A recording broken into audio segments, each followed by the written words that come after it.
আসসালামু আলাইকুম, সবাইকে স্বাগতম জানাচ্ছি মাশরাফিস কিচেনে। আজকে আরও একটি নতুন ব্লগ নিয়ে হাজির হয়ে গেছি।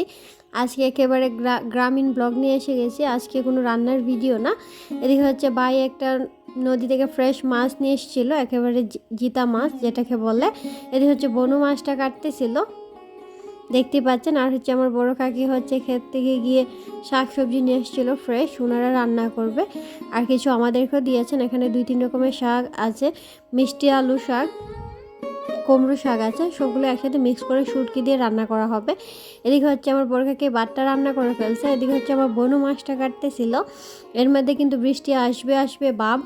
তো আমার চ্যানেলে যারা নতুন আছেন তারা অবশ্যই আমার চ্যানেলটিকে সাবস্ক্রাইব করবেন আর পাশে থাকা ছোট্ট বেল আইকনটি প্রেস করে দিবেন।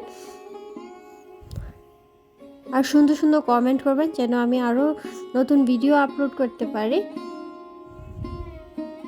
মাছ কাটা শেষ, এবার আমরা মাছটা ধুতে চলে যাব।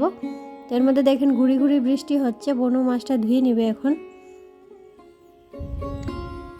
আর কার কার এই গ্রামীণ পরিবেশটা ভাল লাগে আর এরকম ব্লগ আপলোড দেবো কিনা অবশ্যই আমাকে কমেন্ট করে জানাবেন। এই যে দেখেন বৃষ্টি হচ্ছে, আর এর মধ্যে কিন্তু আমার ঠান্ডা লেগে গেছে, যার কারণে ভয়েসটা একটু অন্যরকম শোনা যাচ্ছে। বৃষ্টির পরিমাণ বাড়তেছে, এর জন্য আমরা দ্রুত চলে আসছি। এই যে দেখেন আমার কাকি ভাত রান্না করে ফেলছে। আর এই হচ্ছে বনু মাছটা এখন পিস করে নেবে। আজকে এই পর্যন্তই, সবাই ভালো থাকবেন, সুস্থ থাকবেন। আর হ্যাঁ, অবশ্যই আমার চ্যানেলটিকে সাবস্ক্রাইব করবেন। আল্লাহ হাফেজ।